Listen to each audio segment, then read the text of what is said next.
Step back, puts up the three, got hit, shot's good, and one! James Harden double team, and a chance for a 4-point play. Okay, welcome back to the DC Pod. I'm Christian, joined as always by Dallas Diehard Darcy, where we cover all things basketball. Now, Game 6 has just wrapped up, so you would have all known what has occurred, who is the champion. Firstly, I'll get it out of the way. Hand up, I said Suns in 7. I was wrong. Thought they would be able to obviously force that Game 7 and bring things back home, but they couldn't get it done.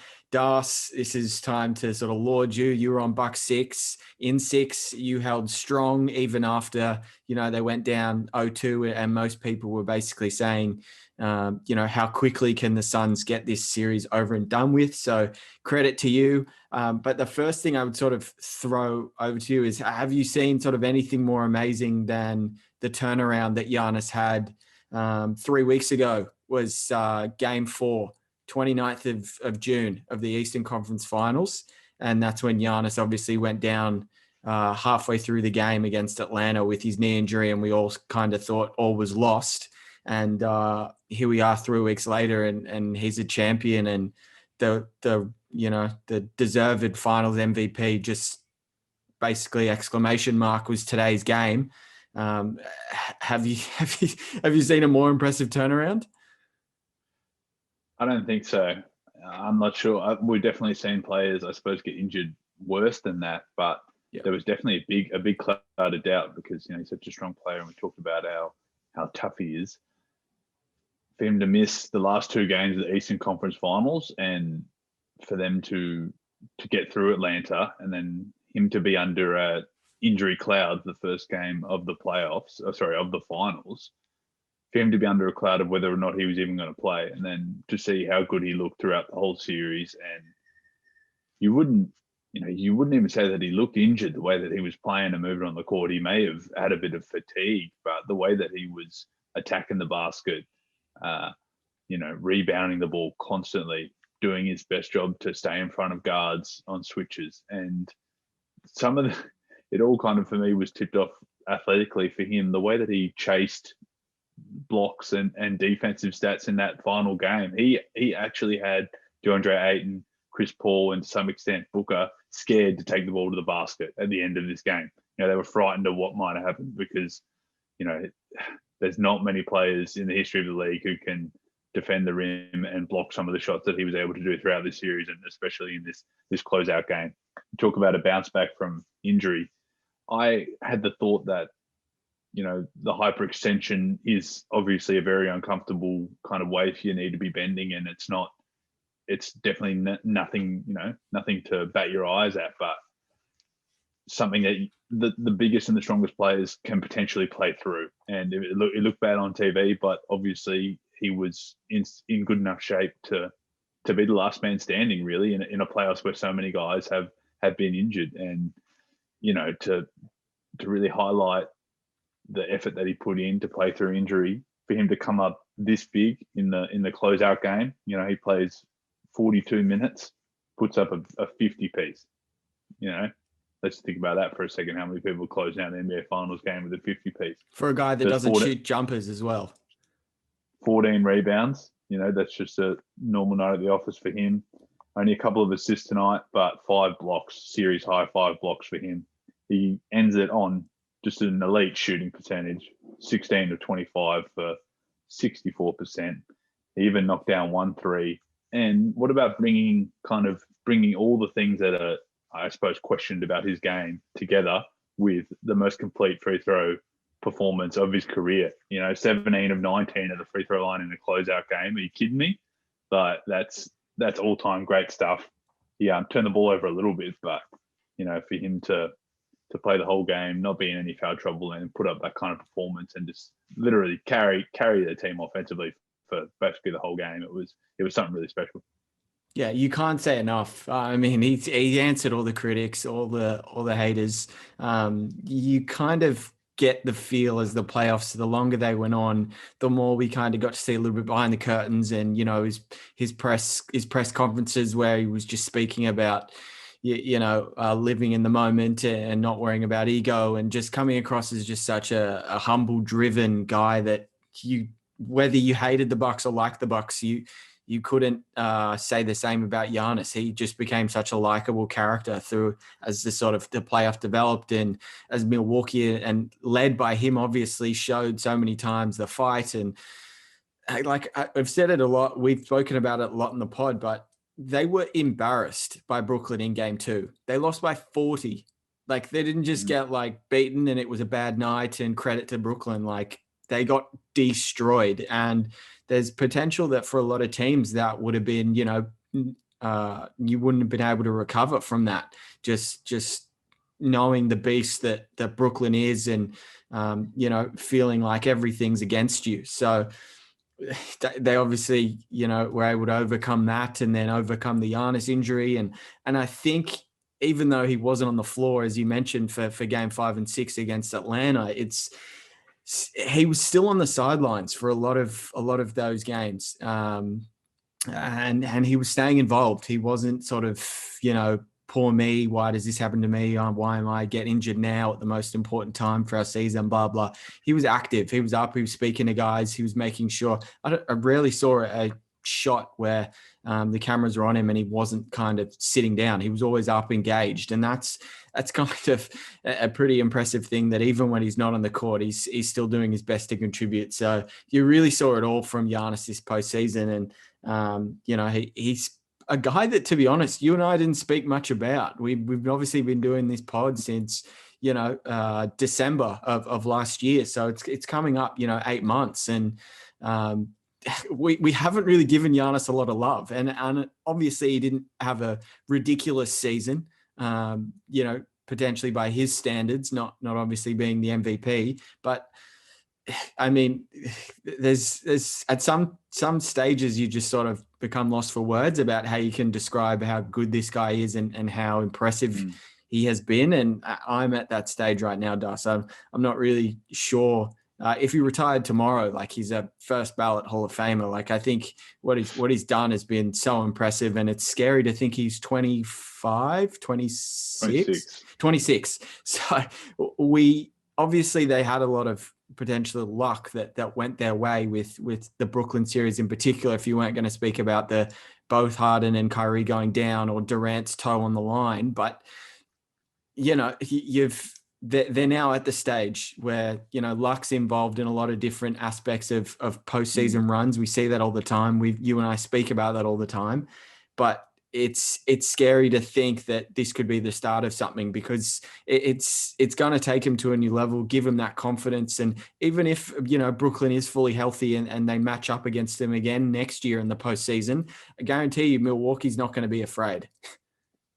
Yeah, you're right. They've definitely built something that's sustainable.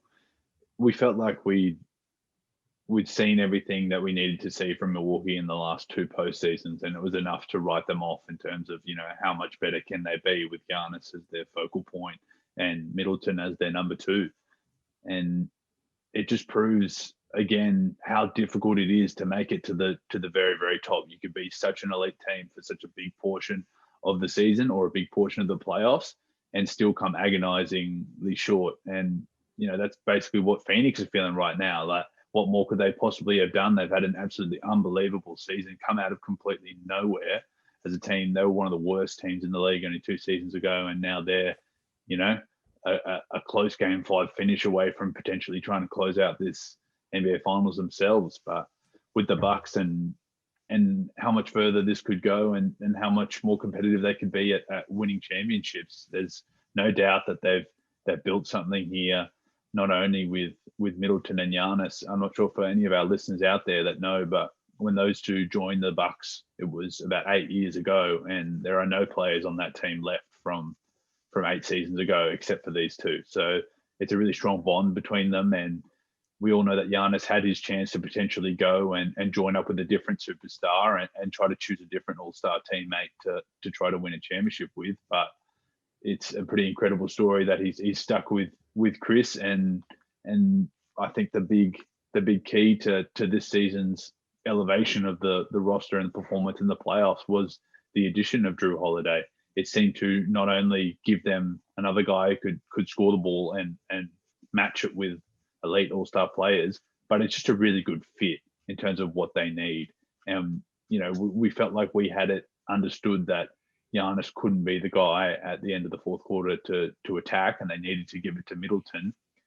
But they've seemed to have worked out a great balance in terms of, defensive balance. They're guarding guards with Holiday at a really high level, and Giannis is protecting the rim like no one else has done, defensive player of the year and all defensive first team again this season. And offensively, they just in this series they definitely had a favorable matchup in terms of an advantage for Giannis, but he completely abused that, especially in the game today. It doesn't matter how big your advantage, you don't just get 50 points unless you're executing and coming out on top in the most efficient and the most difficult way. You just can't get 50 in these games without an absolute bag of tricks, and Giannis really showed us all of it. I like the balance of their team going forward. I thought PJ Tucker was a really big, he's a question mark guy as in terms of, how effective is he really? And when you look at his box scores, he doesn't score any points. You're not sure exactly if you can keep him out on the floor as much as possible, but there's no doubt that he was a critical part in just how good this Bucks defense was through the whole playoffs, and definitely important veteran presence on their team. And they also got contributions from their bench guys. They're missing DiVincenzo, who was a starter all season, and he could definitely make them better again next year. But yeah, this Bucks team, with the age that their players are at, they're all in the middle of their primes right now, and there's definitely something to be said about getting there to the top of the mountain. Just what kind of confidence and what kind of self, ego and confidence within yourself to beat anyone. We've been there before. It doesn't mean we went through the toughest route ever to win the finals, but we're absolutely not scared of anyone, and we can trust our brand of basketball to stack up against anyone else's. And that probably comes down from the coach as well, who's under probably more pressure than any coach in the whole postseason. And he's just come up trumps with, an absolutely unbelievable run to the finals. So in terms of confidence and how good this team feels about winning another championship, they're borderline favorites along with the Lakers and Brooklyn next year. Yeah, definitely. And it's really interesting when you bring up sort of the team and the roster and the team build and how it sort of came to be, because last off season we were questioning whether Giannis would sign the Supermax and if he could potentially be heading to a Miami or a Dallas that we so often spoke about. And I guess a lot can change in a season, and this sort of typified that and showed that. So I'm not sure anyone at that particular stage was thinking that the Bucks would be where they'd be. So I tell you what I thought about today is as the clock was running down and they were showing kind of what's happened in previous seasons with the Bucks, that we were both in agreement that they probably shouldn't have. They should have done whatever they could to keep Malcolm Brogdon on the team because of the way that he's been playing and the borderline all-star level that he is. But the fact that they were able to turn that into a prime Drew Holiday, and then Holiday's come up trumps in the finals with that Game 5 performance was unbelievable. And when you look at what Holiday was able to do in this series against an elite backcourt in Booker and Paul, Holiday, although he struggled with his shot and he's shooting 36%, he was still able to give them, he averages 42 minutes a night. So he does an absolute job battling against these guys. He knocks down 91% of his free throws, gets them 9 assists a game. That's matching it with CP3. It's absolutely astounding. Two and a half steals and almost a block, ends up giving them almost 17 points a game throughout 6 games in the finals. So that's really an unbelievable kind of return for what they ended up giving out, a couple of draft pick compensation and letting Brogdon walk and turning that into Holiday. Yeah, I mean, Eric Bledsoe, right? we don't really need to go into that, but obviously goes without saying, hell of an upgrade. But yeah, to sort of, now that we've kind of given the Bucks their due, and we obviously looking ahead expect a lot of their guys to be back, whether it's a Bobby Portis or a PJ Tucker. We expect, given how they went, you've kind of got no choice but to run it back with the group as much as willing. And then they'll obviously have a healthy DiVincenzo as well to add to that group next season. So as you say, and I'm in full agreement with you, I expect them along with Brooklyn and, the Lakers and even Denver to if Jamal Murray can come back around that sort of February, March time from his injury and sort of get back to some sort of level as to how he was playing before the injury. That's a big ask, but I think if he can get there, given how good Jokic is and, an off season with Aaron Gordon and then being able to fit him in further to the group, anything's kind of possible. So there is definitely a few teams and there's still a lot to play out. And obviously we'll continue to do pods and have a preview pod of next season. And a lot of teams will look very different. So I'm sure we're missing out on a few teams that potentially can be added to that list that we're speaking about. But credit to the Bucks. They did it when no one thought they could. So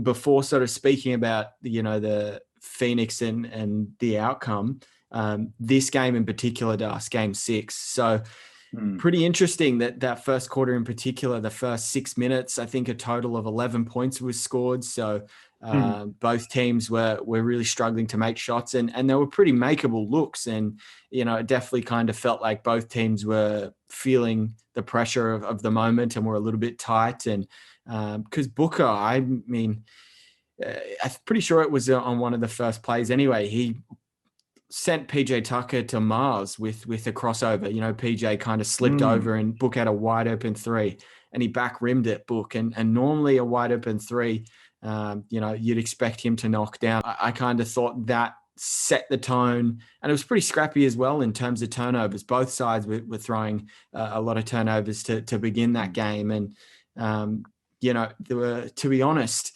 when Milwaukee started to get going at the back end of that first quarter, the person who saved Phoenix was Cam Payne, and he came in and gave him a little bit of life and a little bit of spark. And he's a double-edged sword, Cam Payne. You get the good and the bad. So he can obviously get hot for a 3-4 minute stretch like that. But when he gets hot, it's unfortunate for the other 4 guys around him because they're just not going to get any involvement. He's we've spoken about it. If he's your lead guard, he's a scoring guy. He's not going to get others involved. If you see him operating off the pick and roll, all he's trying to do is if you go under, he's just going to pull up. He showed a little bit of touch with the floater game, and he rarely uses his right hand when he gets around the rim as well. No matter what side he's on, he's always trying to go left. And, he hasn't shot great around the rim for a lot of this series, but I thought just him in particular, it could have been bad because I think it was a 13-point deficit, 10-point deficit, something like that when Cam Payne sort of entered the game. And he did give him a bit of life. So you and I spoke about that after game 5, that Phoenix were going to need something from somebody because even if Booker and Chris Paul both dropped 30, that probably wasn't going to be enough, what we had thought. But yeah, how did you sort of assess, I guess, that first quarter and even the first half or the game in general? I think from the start, the thing that stood out obviously was Giannis was determined to go get downhill, and he got into the game early. He scored easy buckets around the rim. He got his head down, drew a couple of fouls, and obviously knocked down his free throws. They really set the tone for Milwaukee.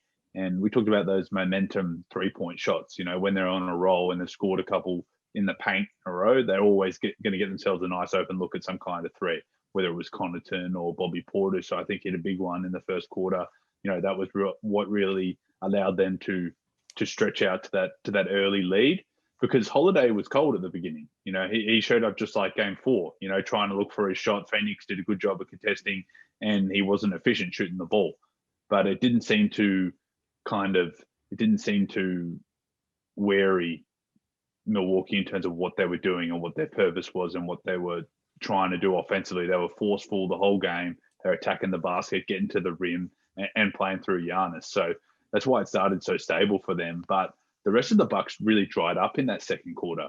There was a time there where Giannis had, I think, 14 or 12 of the field goals of their team in the first half, and the rest of the team only had 11. So he was really, really carrying there for a stretch. And at that time, it looked like Phoenix could have potentially, got out to a nice lead and gave themselves a little bit of a cushion like they had in game 4. But it was probably to the point of Chris Paul. And at the beginning of the game, I think his first shot had a wide open shot in the middle of the paint, missed it. And look, you look at his stats for the game, he really was efficient and he did scored over 20, he did some good things. But I felt like he missed a lot of makeable shots. And I think that's got to be down to fatigue or potentially some kind of injury that he's also carrying. But I don't think we can expect Chris Paul to come out and be that MVP 30-point, 35, 40-point game in a closeout or up back against the wall kind of game. He's just not built as that kind of player. He wants to get other guys involved. He wants to be the distributor. And if he gets an efficient 20, that's probably his ideal kind of situation. And I just thought, he had a good shooting game, but he couldn't get on a roll there at the beginning to really, push Phoenix out to any kind of a lead. And with Book struggling, it was basically the only potent offense that Phoenix had. DeAndre Ayton, by the end of the game, I thought he looked quite scared trying to finish at the rim. You were never really going to be able to rely on him to go over the 20-point mark. Bridges really could not get into the game offensively. He was stuck in the corner, kind of where he's been hanging out the whole season. But, Milwaukee did an amazing job of stopping Phoenix from getting wide open looks in the corner from 3, whether it was Bridges or Crowder or, Cam Johnson. The Bucks did a really, really good job of staying at home on those shooters and relying on their man-to-man coverage to contest shots and make it difficult for the likes of Booker and Paul. So, the first half was played well and Phoenix were definitely in it. But, I had that inkling in my mind that Milwaukee are the team that's playing with force. They're the team that's getting to the rim with ease. They're the team that's putting all the pressure on the referees to make the calls. And it just felt like Phoenix were going to need a really, really exceptional shooting game. And it didn't feel like they were in that kind of mode in the first half. Well, it's interesting, all the points you brought up. I think the thing that most surprised me, the Booker, because the Booker performance was, look,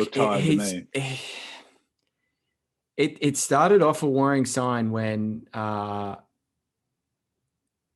he drove. I think it was a pretty early drive to the rim, and I don't know if it was a Giannis block or no, it wasn't a Giannis block. I think Drew Holiday came across, and just Drew's presence being there, Booker just, I guess he just rushed the layup, and normally you could almost, pencil him in for that. And even if he sees a guy coming across, he's got so much variety to his game that he could do a jump stop and, get off a floater or, just stop right away and just shoot it off the backboard. He's got, obviously a wide range of moves that he can go to offensively. But I thought his rhythm was off the whole game. He seemed to kind of never be comfortable. And look, that's a credit to obviously the work that PJ Tucker did and the defense. But I'm sure it's a combination of a lot of things. But I think it was just poor timed. Unfortunately, there's really not too much slander you can throw the way of Booker because he's obviously had a terrific postseason. But it's just unfortunate that year the timing that if Booker has 25, it's a one possession game if it wasn't already. And Phoenix probably have a pretty good position to be able to win that in the end because he had some great looks from deep in the fourth quarter in particular. And for sure. I think they had a 7-point lead going into halftime break. So you would kind of, if you're a Bucks fan, you would kind of be, pretty relieved that it wasn't worse because they were throwing the ball away a lot more than Phoenix were. And sort of all momentum was with Phoenix in that second quarter in particular. And it's very funny how, often we kind of speak about polar opposites. Well, that same thing happened in game 5, right? Where Phoenix got out to a blistering start and you were just like, oh my God, this is going to be a Suns 25 point win. And then Drew Holiday and the group to start that second quarter would cut into that 16-point lead. And it felt like the same with Phoenix in this second quarter. And obviously that was, I think, CP was able to get to the mid-range and start to find his shot a lot more. And he got some friendly bounces, didn't he, around the rim? There was a He couple always there. gets those. I'm surprised when he misses those. Yeah, I agree. So that was obviously a thing that really helped the team. I thought, obviously, to be honest, I slandered as to why he was in the game the second he stepped foot on the court, and I basically was like, why is Kaminsky in the game? And you can argue he was just offensively, he was more effective than Ayton. I think he at times when he got the ball, he didn't force his hand. He basically played what was in front of him. And he seemed to be pretty crafty around the rim to have a couple of finishes. And he even had a really nice move on, I can't think of who defended him, but he took him right down into the paint, basically almost did like the Rondo fake where, you fake to do the underhand reverse and then you come back and make the layup. But Kaminsky missed that one. But I think it just, you basically got, more than you were ever going to expect out of Kaminsky to get 6 points and to not. I didn't really think they lost the minutes that Kaminsky was on the floor. So that was probably a really nice bonus for Phoenix that helped give him a spark. You would have liked a guy like Jay Crowder to hit some more shots. He had some damn good looks in that second half, especially. When Phoenix only went into that halftime with a 7-point lead, you were kind of like, man, if you're Milwaukee, you're pretty happy that it's not worse. He was the only one scoring. The rest of their team couldn't get a bucket. But okay. I think the whole offense for Milwaukee flowed better because of the reliability of Giannis and his attack. We spoke about it after his Game 5 performance that he's kind of put it all together in terms of beating you in multiple ways, whether it's being the guy who's setting the screen and rolling, whether he's got the mismatch and can post up quickly and then attack, whether he's isolated out on the wing one-on-one and he wants to get ahead of steam and drive at the body, or if he's backing you down and giving that little turnaround fadeaway jump shot.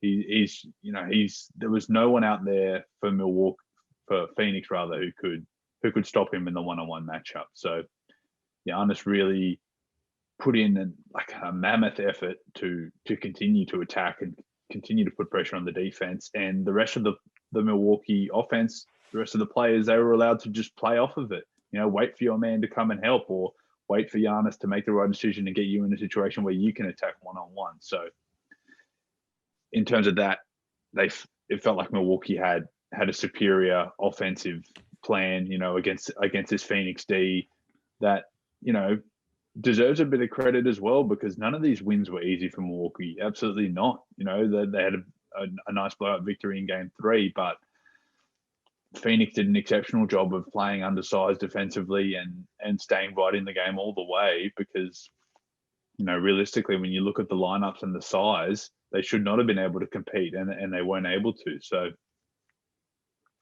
Phoenix are a really good team, and it's really astounding that they came this far, but they were outmatched, I thought, by Milwaukee. Milwaukee looked like they're genuinely 3 offensive weapons who can score on you at any time, obviously led by Giannis. And in this particular matchup, Giannis was by far the best player on the floor, because you look up a lot of the time and he's been guarded by a second year player a third year player in DeAndre Ayton, and as much as he emerged as a really, really solid player in this playoffs, he was no match for the Greek Freak. And when he's knocking down the free throws like he was today, it was a thing of beauty. It was old-fashioned basketball of, I'm going to find a way to dominate you, my one-on-one matchup.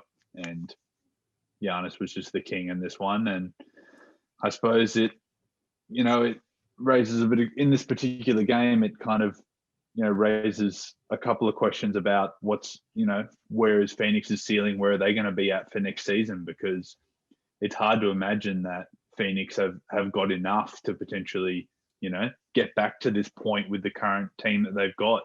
I know they definitely miss Saric a lot, even though he wasn't necessarily a guy we talked about a lot during the season as a really important piece for Phoenix. He would have been absolutely critical and an extremely helpful piece for them trying to stop Giannis in this series. He's a big, solid body. He plays the international game. He understands how to, use his frame and at least buy them some time and buy them some possessions.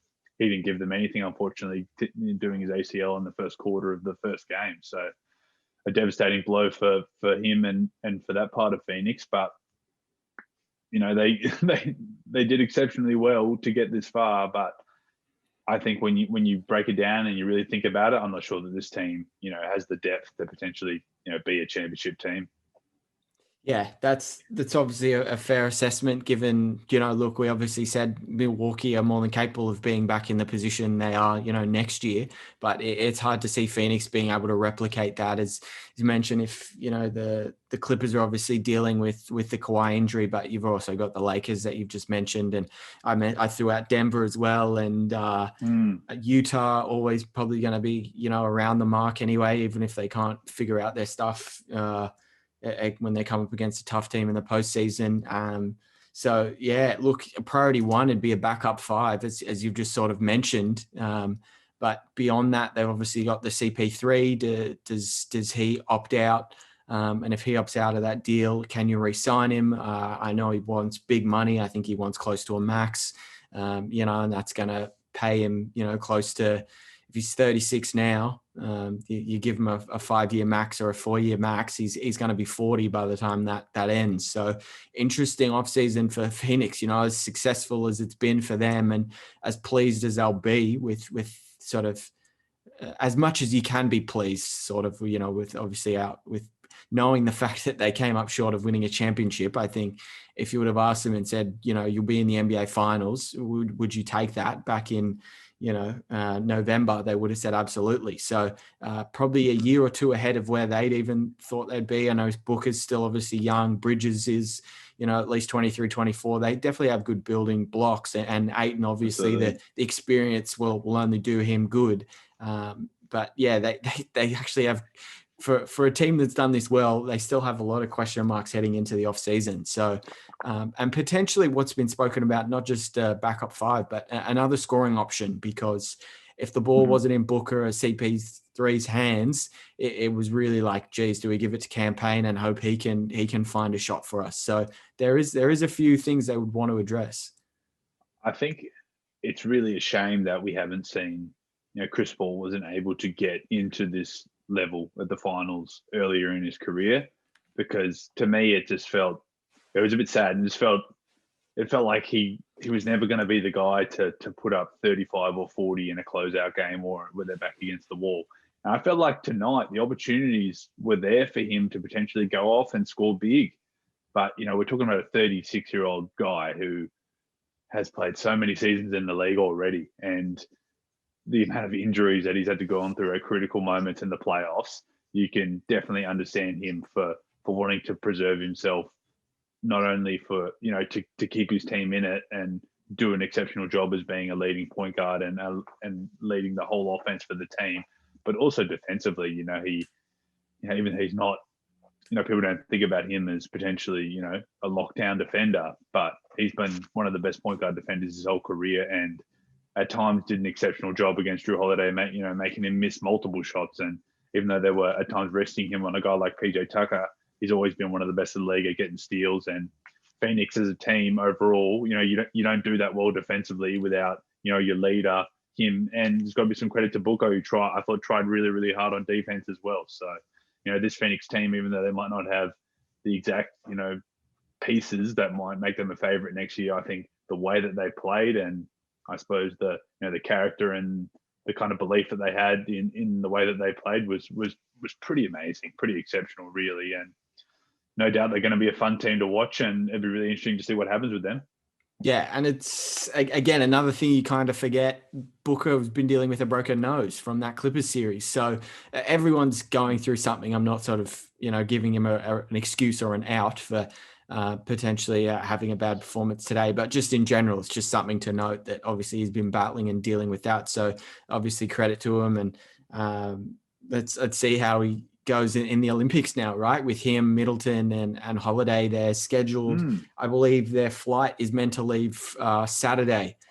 So they isn't that crazy that they want to kill each other today and every day for the last 2 weeks, but now they're going to be best mates, be teammates to go to Team USA. I think it's more respect. I think they'll respect each other as competitors. I know the on-court mindset of, I don't want to lose to you, and you don't want to lose to me. But I think if anything, that flight from the US to Tokyo is not necessarily a short one. I think it's a good 10-hour plus flight for them. So not a bad chance to bond, and sort of through mutual respect, and obviously both Drew and Mid and Book all being such high level competitors, and there's no doubt that and look, the main issue I have with them playing so soon is the fatigue issue. Like they leave Saturday, and this is our time.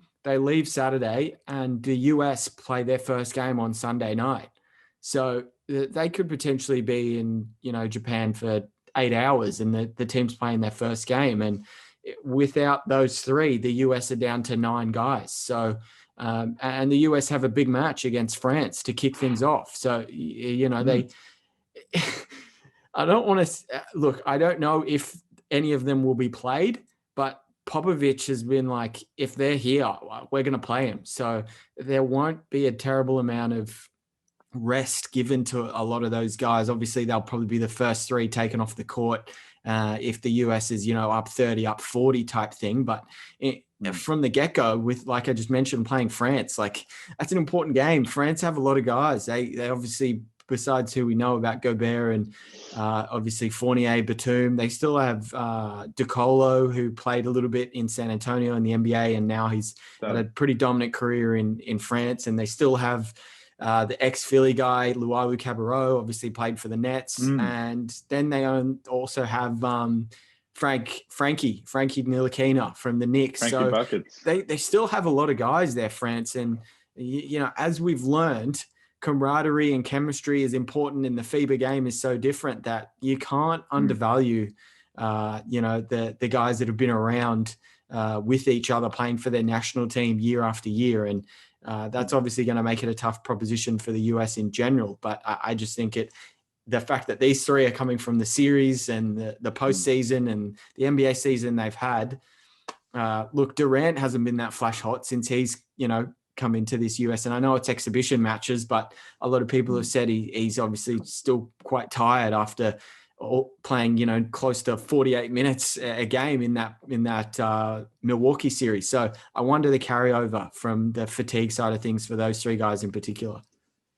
Yeah, that'll be interesting for Team USA, because there's a bunch of different guys who have had different workloads this season.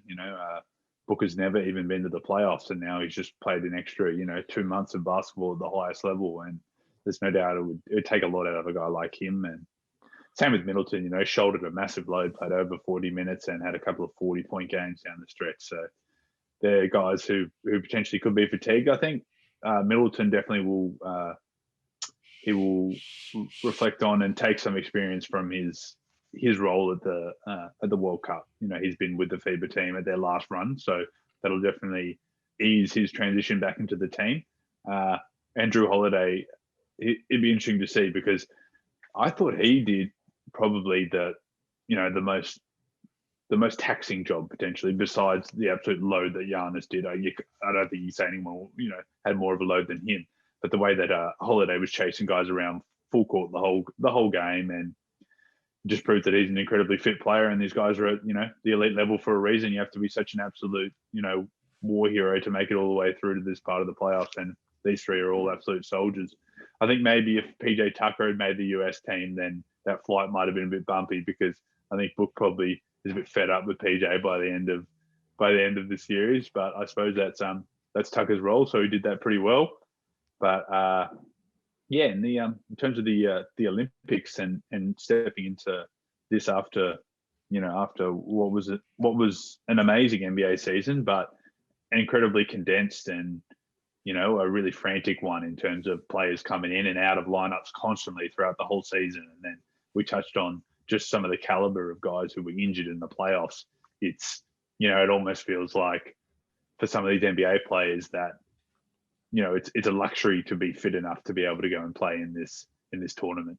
And the Olympics is a whole different kind of ball game, but it's also not as long. These guys are used to, any of them who played in the playoffs, they're used to playing every 3 days for a month. They're playing the same team back to back every 2 nights.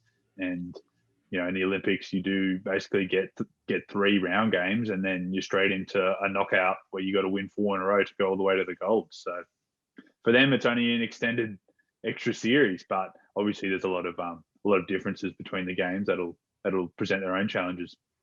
Yeah, for sure. So, is there anything else to mention about the finals before we make that jump and preview some of these Olympic games that'll go on? The Bobby Portis game, he played. Oh yeah, he played terrific.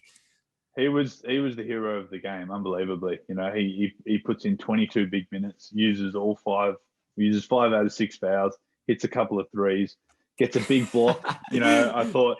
I thought he was a bit unlucky a couple of times. He played some good defense, and the refs. The tech foul that was running up the end.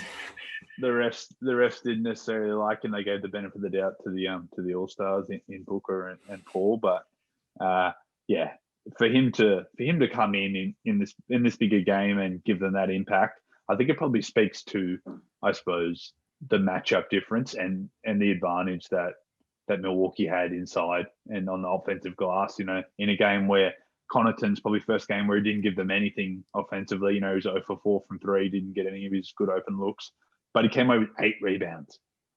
So a couple of big offensive ones. Didn't. I don't think Connaughton had many offensive looks. He was kind of gunning as soon as he stepped on the court. He took some pretty tough threes that was like almost heat check stuff, and he wasn't even hot. And it was like, Pat, settle down. I know you're 1 win away from a chip, but settle. Probably played into that slow run that they had in the second quarter, where the only thing they could bank on was Giannis. But they got a bit of in the second half. They got a nice little run of 3 baskets in a row from Brook Lopez, including a big time dunk on Ayton. So about time that he came and did something for them to help them win. So they really did get some really timely key contributions. And as important as those are to winning individual games, you can't do it without the always constant dominant force of Antetokounmpo. It's just still can't get over it. 50 points in the closeout game. There's not really any teams are going to beat him there. And for me, that's just the biggest storyline of them all, is that Giannis has put himself onto that caliber of player where we can trust that he can do it against anyone on the biggest stage. And I think maybe there's one thing that haters might say about this championship is that that's not the hardest opponent. And Phoenix, obviously, people have said that Phoenix had a pretty easy run to get through to having diverse teams who are without some of their best players. And then when you get to the finals, if you're Milwaukee, you're expecting to playing one of the several powerhouse teams in the West, and you end up playing a team who hasn't been in the playoffs in 10 years. So. But when you look at the way that Phoenix played, the continuity and the shooting that they put on display throughout the whole playoffs, I think it was still a monster achievement for Milwaukee and for Giannis personally. Yeah, I think it would be so harsh even if Phoenix went on to win this chip to put an asterisk next to them anyway. It's way more, let's say, fair to put an asterisk against the Lakers for their bubble championship.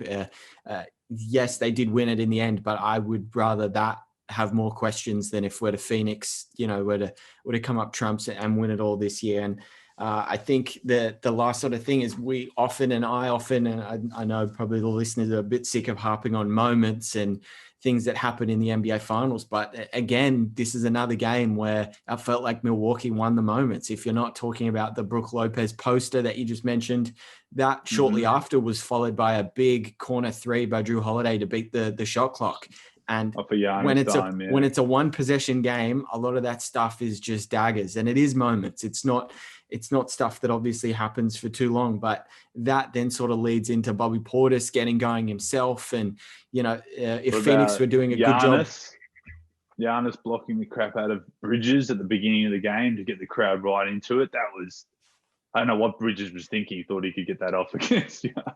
Absolutely. So you mentioned it, the Giannis having 5 blocks in the end and, blocking a Booker jump shot as he's sort of turning around and trying to get a shot off. So there was many times where, Milwaukee were obviously winning those key moments and getting so much energy and spark. And I think when you sort of get to the stage where Bobby Portis is getting run off the 3-point line, but he's still killing you by hitting a mid-range or hitting a floater and just having other aspects to his game that really just go, okay, shit, if Bobby Portis is, our fifth option on offense and he's coming through with 16 points and, making big plays at critical times, then it's just, a pretty much a backbreaker for that Phoenix group. And I thought that that moment, I think it was about maybe 2.5 minutes to go, and you were wondering who's going to step up and hit a big shot.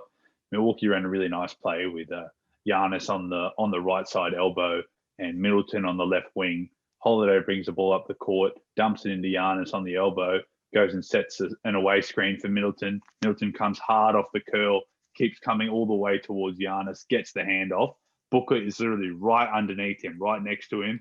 Middleton just fades, slides left, going to his right, just fades away, nothing but net right in Booker's face. And that was just another of at least 4 or 5 absolutely huge fourth quarter buckets that Middleton hit throughout the series. And yeah, it was absolutely clutch, and he definitely owned that moment. And that kind of extends off, because I'm just looking at the play-by-play here. This isn't off memory, but it's just reminding me of stuff that went down. Straight after Middleton hit the bucket that you just mentioned, Booker got stripped by PJ Tucker. And that obviously was big play. Big play, big momentum swing. And there was a play earlier, whether it was in the fourth or in the third quarter, where Chris Paul was just bringing the ball up and he just lost handle. He just lost it, and it went to the Bucks. And so, of course, a lot of things play into that fatigue, just losing focus. It happens to everyone, but it all kind of adds up, because in the end, Booker and Paul combined for 9 turnovers. And that's something that's been a bit of a theme throughout these finals with Chris Paul in particular. Besides game 1, we spoke about how Chris Paul started to build up the 4 turnover, 5 turnover, 6 turnover game. And it's just like, man, you guys are already struggling to rebound the ball, and Milwaukee are getting plenty of second chance opportunities. Let's not turn over the ball now and give them another chance to, score on the other end. So I think well, look, Middleton had 5 turnovers himself. So I was about to say Middleton and Drew didn't turn over the ball much, but they actually did. So Middleton had 5 and Drew had 3. But they kind of helped or kind of tried to earn that back, because Middleton 5 turnovers, but he had 4 steals. Drew Holiday 3 turnovers, but he had 4 steals. Whereas, Chris Paul and Book, I know they're not the same defensive guys, but between them, they had 1 steal and 9 turnovers. So just not enough energy to do both. They needed someone else offensively to give them a rest, to be able to score some buckets without Booker and Paul having to do everything. And but that's the way they've been built the whole season. So you can't expect, okay, we're going to give the ball to Campaign for 25 minutes in this crucial game, and he's going to take us home. Like it's just the way that they're built. And Milwaukee in the end just got on top of them with the defense and the way that Giannis was dominating. Yeah, definitely. Okay, so that takes us into what will be the draft next week as the main sort of next. The next NBA event that will be something to speak about. So I'm sure we'll do a pod to either preview or recap that. Most likely a recap, because I wouldn't say you and I are draft experts, but I'm sure in a week's time we can definitely have some guys we like and even review who our individual teams had picked. I don't know where Dallas are in the first round. Philly are 28th, 27th, I think is our first pick. I don't know about Dallas. Mm-hmm. Do you know? Well, do you have a pick this year? You traded it? No, I think we do. Last year we didn't have a first round pick. I'm fairly sure that we still do this year. Didn't you have a first round pick? Because you got Josh Green, or was that someone else's pick that you got in a trade? We must have traded for that, because it was the 15th pick, and we would not have been that low. Or maybe we were. I'll have to double check on. Interesting. Okay, well, when we do a pod recapping the draft, Das and I will know what where our teams have picked by then. That's for sure. Yeah, well, we'll see if Josh Green can get some experience with the Boomers, because maybe he could be a piece in this team this season. And you only need to look at in the draft, some picks seem very important when they're not, and vice versa. Phoenix went out and picked, I think, was it the 7th pick or the 8th pick that they got this Jalen Smith guy? Number 10. Young, raw talent. And the truth was they weren't able to play him a second basically in the entire playoffs. So if you're able to find someone who can help your team right away, then it's extremely important what happens on this draft night for your team, because, only one injury, which happened to Saric, and, this young guy Smith hadn't gained the respect and the confidence of the coach to play in this big moment. So, every move that your team makes in the off season kind of will contribute in the long run to, their success. Well, it's a fair point, and many have made it. So just a sort of a quick short list of the guys that were drafted after Jalen Smith. So we obviously know about Halliburton from Sacramento. Would have been helpful. Would have been helpful. I know he's not a backup 5, but would have been helpful. Other guys that would have been potentially backup 5s. Isaiah Stewart, he went 6 picks later. Precious Achiuwa, drafted by Miami. He would have been potentially just an active guy, would have been able to be a piece. There's also Sadiq Bey that was picked in there. Again, could have been a contributor. All rookie first team, right? Sadiq Bey? Yes, I believe he was. And then obviously you have the couple of Memphis guys that were really good, whether it be Desmond Bain or Xavier Tillman. So look, it's easy to, be an armchair analyst and, say this is what they should have done. Yeah. As they say, hindsight's. And Smith might turn out to be good, but yeah, I guess just to defend Phoenix, but they're probably not thinking that they ended up in the NBA Finals this year. So they're probably thinking they have another year or two before they make that jump. But that makes it all the more tougher and all the more devastating for Phoenix fans. And that's the difference, because Milwaukee, you're in a win now mode. So if after acquiring Drew, you then pick up PJ Tucker at the deadline, if you're Phoenix, it's very hard to, as you say, go back and be like, why didn't they look to add anything before the deadline? Because, they didn't know they'd be in this position. You could even say, look, if they managed to get Andre Drummond off the scrap heap, and instead of him going to the Lakers, they get him, and he's just a guy that can, rack up some fouls and hopefully give you a little bit of rim protection and be another body to throw at a guy like Giannis. But all of this stuff is just they couldn't have predicted it. So hard to see anyone stopping Giannis the way that he played in this finals. It was unbelievable. Yeah, exactly. And okay, so.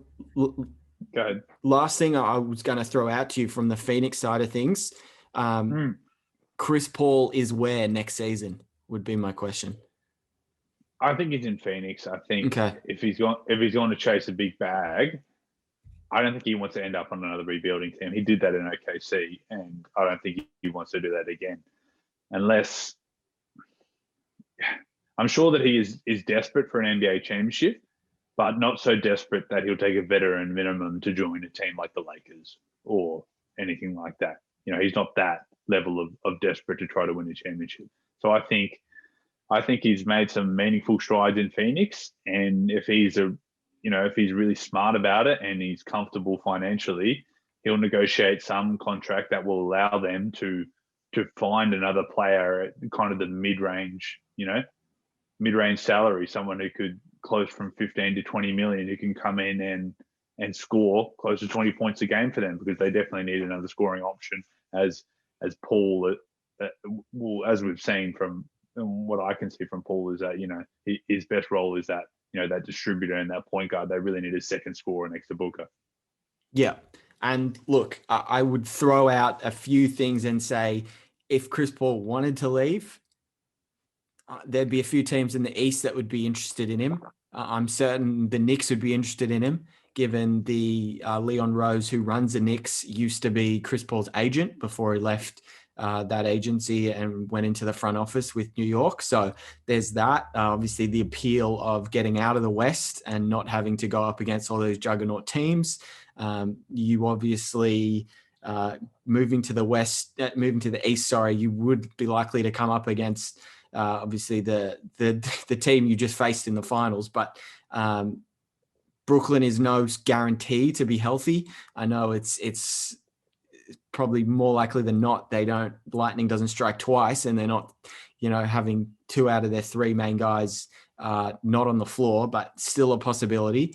And Chris Paul could potentially head to beside the Knicks. Well, why couldn't he head to a team like Miami? They love to finagle and make some moves, and they've got Dragic and a few other contracts, and they're about to. Well, I'd be surprised if they re-sign Oladipo. I don't think he'll do anything for them, so they might let him go and have some now more money available. And who knows? They three-headed snake of Adebayo, Jimmy Butler, and Chris Paul isn't the worst.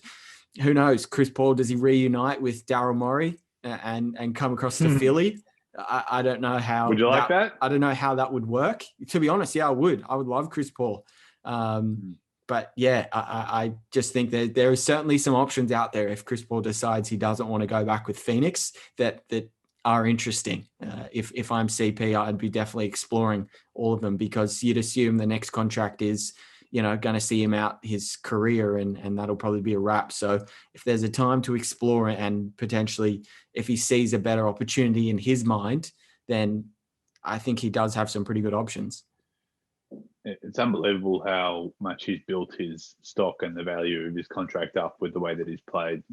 It's been widely spoken about how valuable he was to OKC and what a great pickup he was for Phoenix. And now that he's, reminded us once again how useful and important he is to a winning team who can go deep in the playoffs. There's lots of teams that'd be looking to think, how could they find a way? And Miami's a team who's always around there. Whenever there's a potential free agent or a potential trader on the horizons, it feels like Miami's always involved in that. So it'd have to do with Pat Riley and I suppose the respect and the ability for him to make moves that he's done in the past. But the Eastern Conferences, there's a lot of good teams out there. There's a lot of teams who, don't forget about Philly. The number one team in the East, and it was really disappointing the way that they weren't able to get past Atlanta. But for probably the second time in 3 years, it's what could have been a potential NBA championship, because if they had ended up coming out of the East and matching up against Phoenix, I think it would have been the same problem. There's no way they would have been able to deal with Joel Embiid. Phoenix, I think, would have really, really struggled against that. And you can deploy Simmons as an amazing, lengthy defender to try to put some pressure on Paul and Booker. So, Philly, they're not that far out of the race again. I think it'd be interesting to see where, what happens with Chris Paul. I'd probably lean towards him coming back to Phoenix and then potentially building the roster a different way. But we start the journey all over again. It's pretty unbelievable to think that, we've come all the way to the end of the season and we've done multiple pods and we'll come out with a champion. And Milwaukee, I think, really deserve a champion. I thought this was an absolutely outstanding finals, and it'd be absolutely great to see what happens in the off season and who we pick to win it all next year. Yeah, definitely. Well, did you bet on Milwaukee in 6? Because you're starting to build up a resume. You did? Good man. Yeah. So you're starting to build up a resume here, Darcy. If you didn't pick Jokic as your preseason, regular season MVP back in, would have been early December, you made that call. That's the one I wish to put money on. That's going to haunt you. Yeah. When I called it. Jesus Christ. Yeah, but that's good you got on this one. What were the odds for Bucks in 6? 5-1. So okay. That was at the beginning of the series. So nice cheeky bit of money. Absolutely. Could have put some on LaMelo Ball as well. Had that one. Oh, true. You had that as well. Exactly. And you also had, didn't you have Gobert for defensive player? Not at the very beginning of the season. I went with AD at the very beginning. That's right. Okay. Fair enough. So that transitions us to the Olympics. So that takes place, that kicks off on Sunday.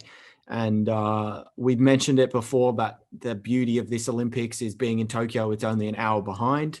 So the time is very reasonable for all basketball fans in Australia to tune into games outside of the Boomers. And that starts with Germany, Italy, there's Iran, Czech Republic, but I struggle to think people would tune into those games unless you want to see Thomas Satoransky lead his team to a medal. I don't know, but there's Germany, Italy. That's probably the next interesting game that kicks off just before 2 p.m. Then at 6:20, it's Australia, Nigeria, and then to cap things off at what is then 10 p.m. is France, USA. So there's those three games start things off to kick things off with Germany, Italy. Still not sure about the makeup of the Italy team other than Nico Mannion from Golden State. Still don't know if Gallinari's in there, but Germany, I know they've got Dennis Schroeder as that's suiting up for them. So I wouldn't have a prediction for which way that game would go, Das. I don't know if you do, but I would just say Germany win that one. I think from, historically, at least in recent times, that Italy have been the stronger team out of those two. And I know Germany were surprised to get through their qualifying, having a bit of an upset in making their way through. But I think the kind of the key players for Germany are in particular Schroeder. It's important that he's there because he's kind of the head of the snake with their attack. But Mo Wagner is actually, an important piece for their team. And I think he's much, much more suited to the FIBA style. He's more of a, I suppose he's a bit of a tweener in the NBA because he's a little bit big and slow to play the 4 spot, but he's not really strong enough or tall enough or enough of an above the rim player to be a really effective center. So he's still finding his way at the moment, but can definitely shoot the hell out of the ball and is a really, a really skilled big man. So I'd like to see potentially where he can attack. And if Gallinari is playing for Italy, then, that's a perfect guy to have on Wagner. He's an extremely physical and an elite shooting player. I love watching Gallinari. So I think this could be a really good matchup if he plays. But these two teams, one thing you'll notice if you're watching this game is extremely skilled and they play a very nice style of basketball, very physical, but also they'll have multiple guys who can shoot the ball. Basically everyone on both of these lineups will be able to shoot the ball from deep. And there are definitely some NBA talent sprinkled in both of these rosters. I think, I'm not sure exactly which guys are suiting up for Germany, but we've got the likes of Maxi Kleber and obviously Daniel Tice, who's got moved over to Chicago recently. And, we're going to see some high quality talent banging away. And one thing that's important about the Olympics is there's not much, there's not really any room to not play your best game. Basically, this game may well decide which one of these two teams gets through to the quarterfinals, because Australia are obviously the favourites in this group, and as well as Nigeria played and as big a threat as they would be, I think Italy and Germany would fancy themselves to beat Nigeria in a matchup. And this particular matchup is between these two European teams is going to be extremely even. Yeah, I don't have anything to add. I'm not going to lie. I don't really know. You would know more about it than me. So we'll back your word with that. And so if you were to make a call on that game in particular? I think I'd lean towards Italy. I think they've been superior in recent times. Okay. Well, they did just win the Euros for soccer. So the heart of the Italians, the fight, is something that's probably in their favor as well. Schroeder would want to be playing pretty well, given that he hasn't signed on to a team for next season just yet. True, and he's got to do a better job of having the OFA game that he had against Phoenix erased from potential teams' memories, because that was not pretty. Was it OFA 13, OFA 9, OFA? It was OFA. It was bad. Whatever it was bad. So that takes us into what is mentioned, Australia, Nigeria. So opening game for the Boomers, obviously an important one. We did just get a little bit of a sample of these two going up against each other in Vegas. Not going to ask which way you lean, Das, because that's obvious. But I think the question I would kick things off with is, do you think Nigeria can make it more of a game than what they sort of presented in Vegas? Because I think in the end it was 30 points, 40-point win to Australia. And I know Australia rested a lot of guys, but I'm sure, and we've spoken about it, Nigeria weren't showing their full cards, knowing that they'd be coming up against Australia in the Olympics in their group. So I suppose, how do you feel about this matchup in particular, and do you expect it to be a much tighter affair? I think it will, just because of the nature of the matchup. We're at the Olympics. We're going to be there. It's going to be, nerves are going to be flowing. It's our first game. We're expected to do really well. And, as well as we were playing and as much as the ball was humming throughout the exhibition series for us, it all starts again, at the start of game one. So I probably think that Nigerian team, they pose a bit of a threat to stay in the game because of their range. Some really good 3-point shooting they've got on their team, and particularly, Gabe Vincent, you spoke about him and how he can get hot from anywhere. So, if he's able to knock down a couple of early threes, we could be in for a real tight game. But I just think that you're not going to see a lot of blowouts especially in the first few games of the tournament, because teams are not fatigued. They're ready to go. There's an extreme amount of excitement and energy for both lineups. So I think you're going to see lots of intense defense and a real grinded out in the first kind of half. And then I expect us to, eventually step up and take the game. I'd probably say anywhere between the 10 and 20 point range, because teams don't tend to go away with so much pride on the line in the Olympics. But, if we're able to move the ball effectively and get our guys open, I think we did a really good job of balancing between, getting our superstar shooters open in between, when the defense overhelps on that, and getting our forwards involved and getting easy looks at the basket. So guys like Landale and Baines and Nick Kay and, Thibault also was getting to the rim really well in the exhibition game. So I look for that part of our game to potentially get on top of Nigeria more so than our outside shooting. Yeah, fair. No, I think from what we saw against the US, I'd expect that Nigeria team to show up against Australia. So no doubt it'll be a tough matchup. But obviously picking the Boomers to come away with the dub. Most interesting game, I think, of this opening slate is the France-US. So we obviously touched on the US situation a little bit, and then briefly spoke about the group that France have.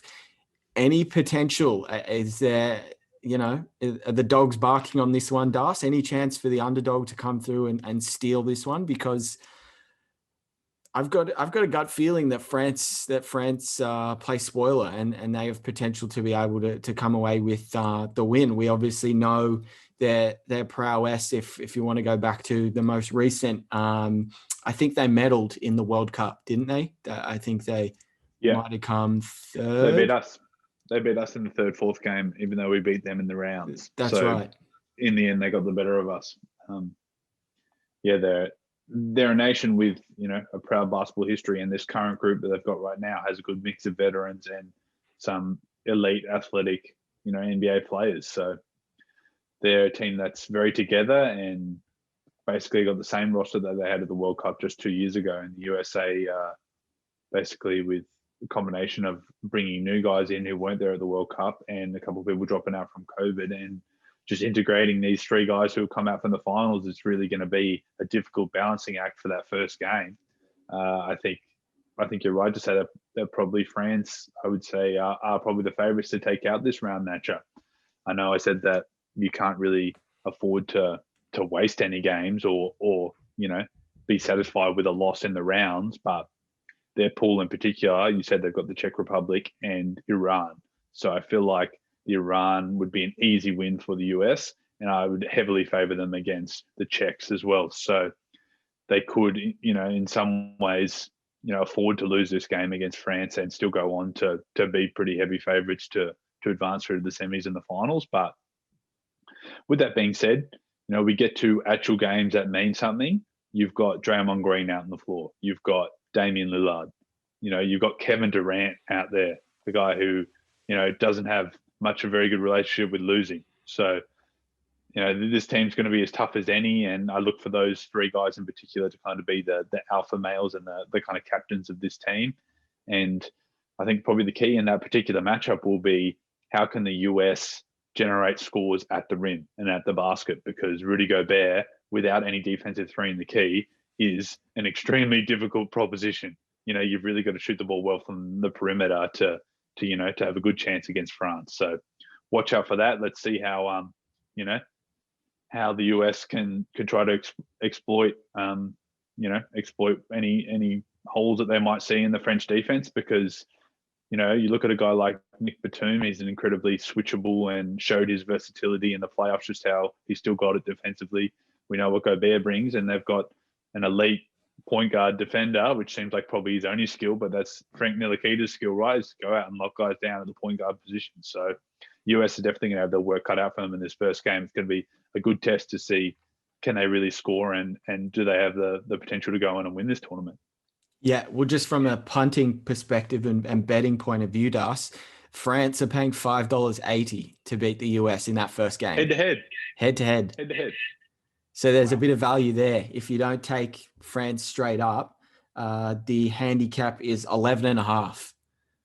So if you think the US is going to win, Getting on that. Maybe they get hot and just some otherworldly shooting from their perimeter guys can lead them to a double-digit win. But it's hard to see, don't you think? So and you've just mentioned it, given the Olympics and everyone's really pushing hard and it's no longer an exhibition, and FIBA, it's only 10-minute quarters. So you won't see this. This is not like the NBA, and we've mentioned it many times, but there's not going to be, unless it's really a team against, outmatching their opponent, there's not going to be too many 30, 40-point wins. It's going to be, if a team's pretty decent, it's going to be, probably a 10-point victory if you play well enough, or a 5-point victory. There's not going to be a whole lot in it. So I think 11.5 is pretty good value, and to also, have a play around with the money line at $5.80 as well. I think there's some pretty good value there for anyone listening who loves to get on the punt. I like that a lot, for sure, especially for this game in particular, because, like I said, it's not the end. If one of these teams has to lose this game, and then you're still going to think that they're going to be a favourite to potentially medal. So keep an eye out for that, definitely. Yeah, 100%. So I'll go with it. I don't know if you will, but I'll back myself with the upset. I'll say France win that game. Mm-hmm. Do you have the US or France? Ooh. Just to take the other side, I'll take the US. Okay. But I'll probably go, can you get any player performance on these as well? No, there's only 8 markets and none of them are player related. So the markets are like first half handicap, total, and full game. So handicap and result. There might be some advantage for the US playing in these exhibition games. I'm not sure what France has been doing in the lead up, obviously practicing, but they're not, these games in the lead up, I think will be pretty, useful and in the long term will definitely help these teams as they get later in the tournament. I think Australia in particular with the US and who else was there? Argentina will almost definitely benefit in a big way from playing these exhibition games and getting that continuity as they get along in the tournament. Yeah. Maybe US come out and they're feeling really good about the way that they finished that exhibition series with a good win over Spain, and they come out strong in that first quarter. Exactly, and hungry to make amends from the 7th place finish they had in the World Cup. So, yeah, obviously not a guarantee that they continue to falter and stumble, and for sure they could obviously figure it out and get rolling, because they'd be determined to obviously medal up, worst case, but obviously they'll have their eyes on that gold. And then what leads into day 2, just the 2 games, Das, and obviously one that you'll be pretty intrigued about. Argentina, Slovenia to kick things off on the Monday Arvo. So that will, just from the betting odds, $2.90 Argentina, $1.36 Slovenia, and Argentina are no joke. I know what we saw with the exhibition games, and you might think, gee, they couldn't even win a game, and they didn't look that good. But they're still a no joke roster, and they obviously have a lot of talent and a together group. And they got the silver medal in the Olympics. And I don't know what their ranking is. I saw the FIBA rankings the other day. They're definitely top 5. Yeah, definitely. The last 2 tournaments have absolutely killed it. They knocked off France in the semi-final of the World Cup, full-strength France team.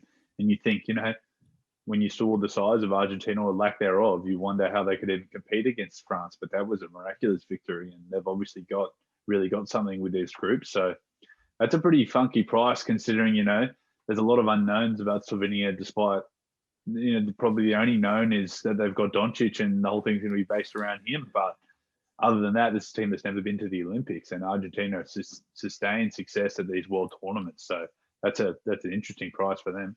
Yeah. So I think there's obviously some, and look, there is absolutely value in, I know people enjoy the spectacle of the Olympics, but if you obviously like to put your money where your mouth is, there is actually some value in a few of these first games until sort of the betting markets, like they always do, figure out who's who and whatnot, and obviously adjust the odds as it sort of things progress. So, now's obviously the time to strike. And I would say that 290 is pretty good value for a team that's fourth.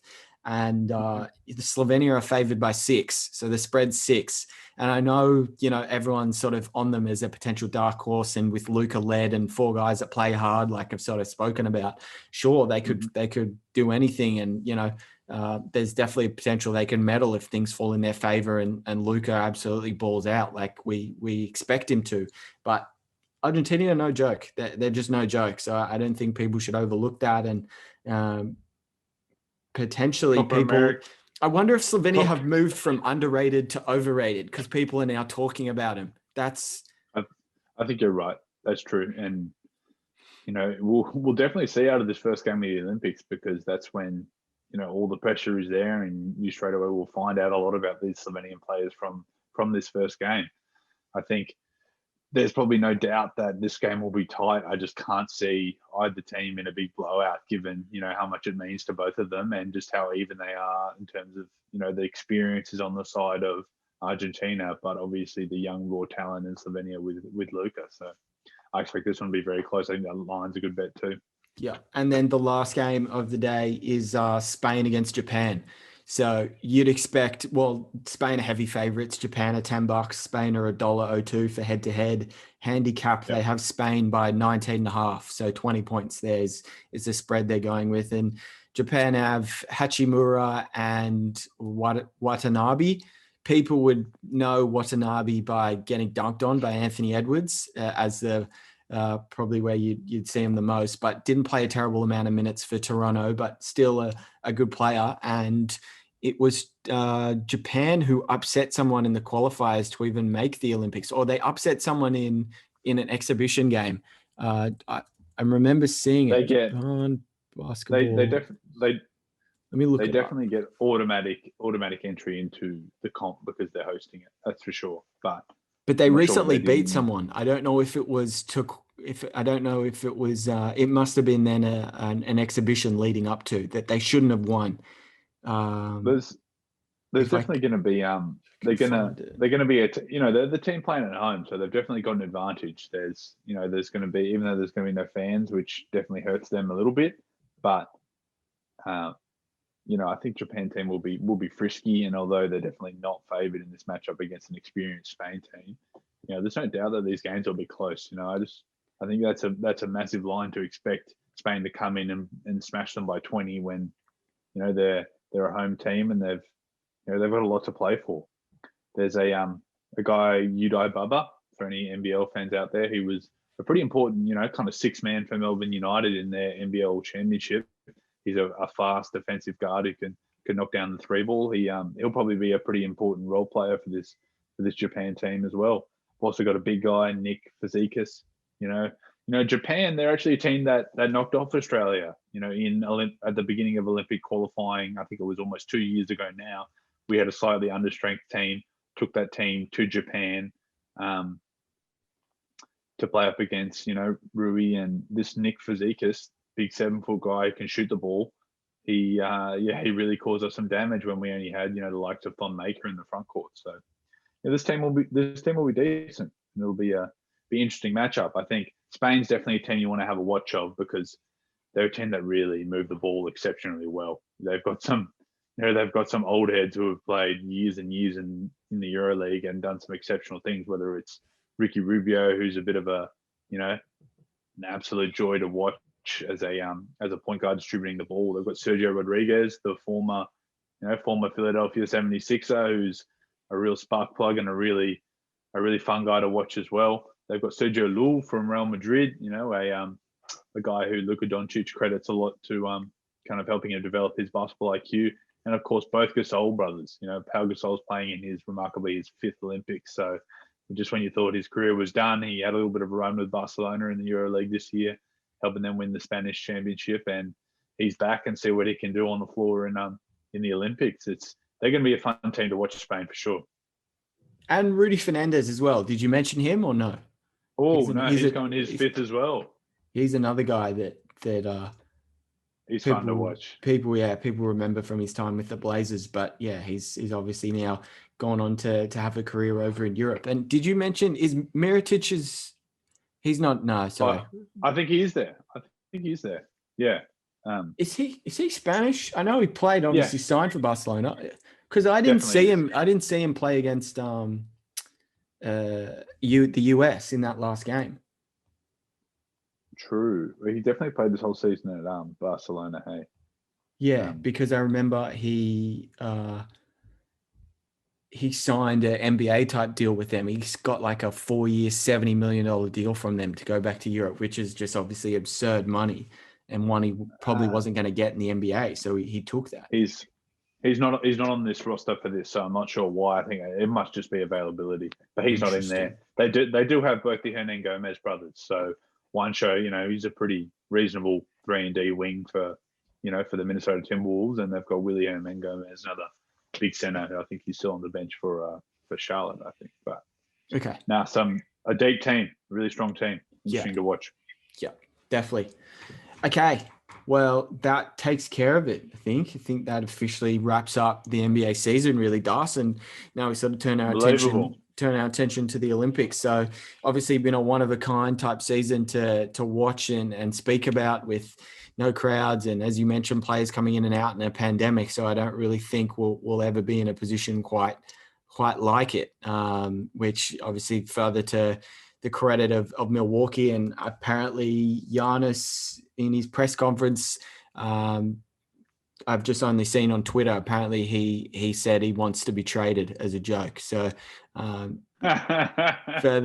to that guy's comedic value that he always seems to deliver. And it's now interesting that all the Antetokounmpo brothers have won a championship with the other brother that won it with the Lakers last year in the bubble. So, and I think the thing I won't get over is Mike Budenholzer as a championship coach. That's probably what I struggle with the most, because for so long he would just make dumb decisions and really struggle, and always seemed like his teams would fall short, whether it be with the Atlanta group he had, the 60-win 4 All-Star bunch, and even Jeff T got 2 minutes tonight. He did nothing, but he got 2 minutes.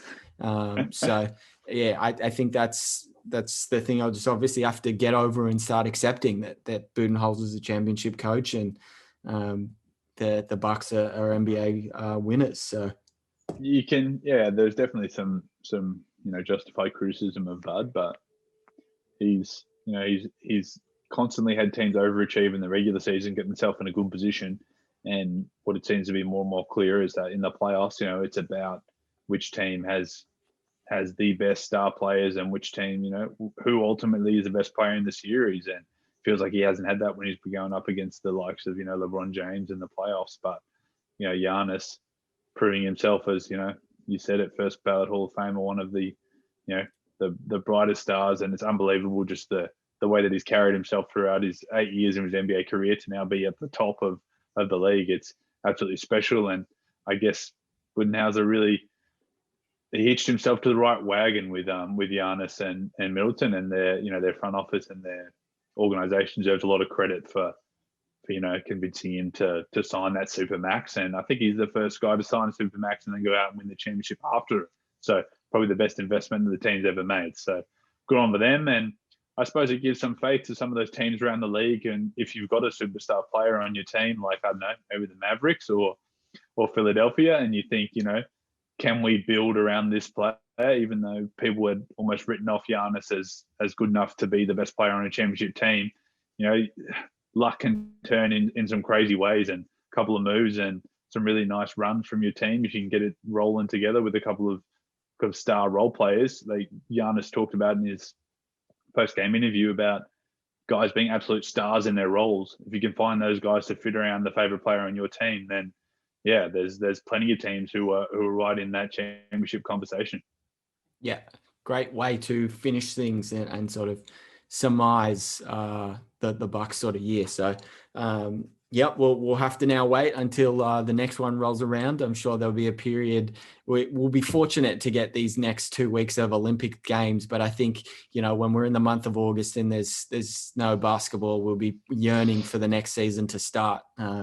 So we'll have to wait, obviously, until then. I'm pretty sure the season starts back up when it's meant to. It's back to its normal schedule now. No December starts. What did it start this year? 2 weeks before Christmas, right? December, Yes. 13th or 14th. So you can obviously assume that the Bucks will be there playing opening night and getting their banner. But that'll roll around. I think the normal season kicks off in October, Das, if that's Right. maybe middle to end of October.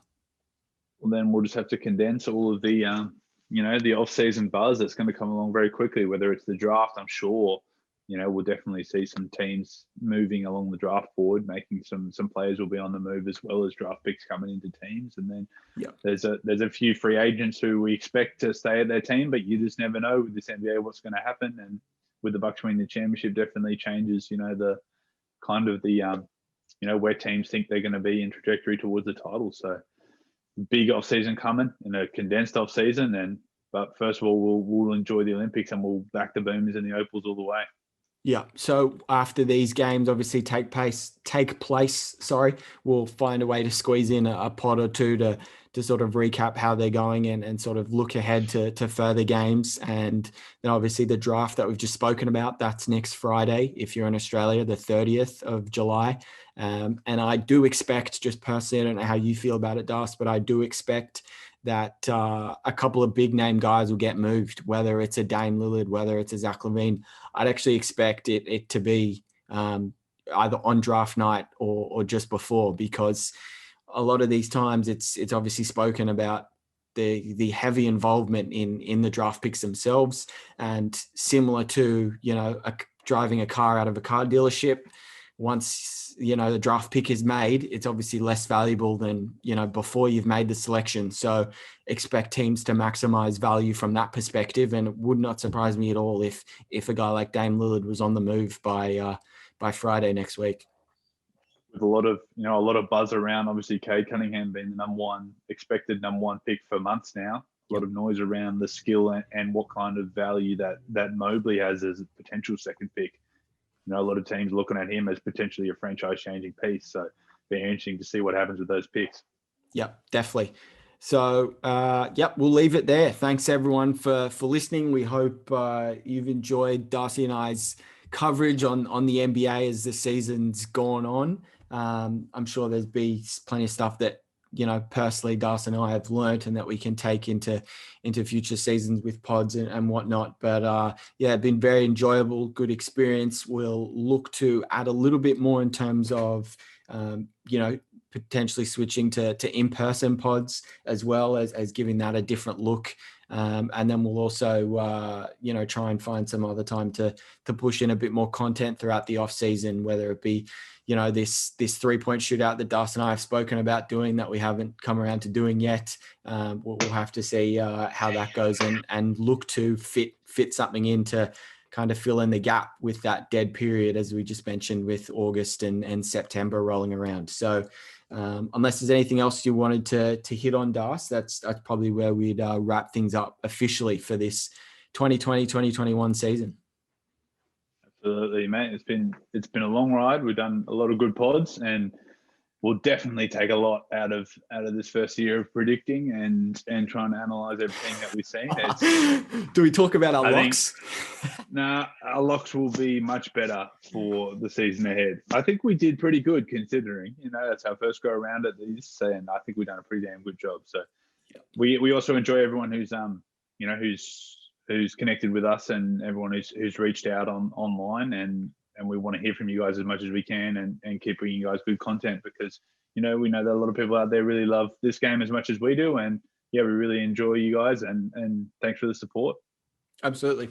Okay, well, we'll be back probably sometime in the next week. Obviously, if any news drops, as always, be it trades, be it any major results in the Olympics that, you guys will know. If something major happens, you can expect that Darcy and I will be on here to do a pod breaking it all down. We won't suddenly disappear into the abyss until next NBA season. So obviously stay connected, whether it be with us on social media or to your Spotify or Apple Podcast feeds for any pods that do drop. But other than that, we'll say goodbye for now, but we'll be back very shortly. Congrats to the Bucks, and if I make this shot, then it's going to be the Mavs year next year. Oh no! Oh no! Okay. Well, what about Philly's year? Okay. Maybe. Let's have a maybe. Ben Simmons update. It was his birthday the other day, or it was today. So apparently he was working out, getting up some shots with Chris Johnson. So that's just your Ben Simmons update. I don't have any further thoughts. I don't have any opinions. Potentially expect a mixtape to drop of how Ben suddenly got a jumper that he can knock down 40% from three in an NBA season. So expect any of that clickbait. But yeah, no, I've got no thoughts, but that's just the Ben Simmons update. So we'll have to keep doing that throughout the pods as we move forth in this off season. But yeah, update, Ben's just had a birthday. So I think he's now 24. Good man. Let's see him back on the court playing well soon. Yep. In the meantime, we'll settle for Green for the Boomers, and we'll settle for Doncic for Slovenia. Let's get into it. Yep. Done. Okay. See ya. All right, guys. Peace out.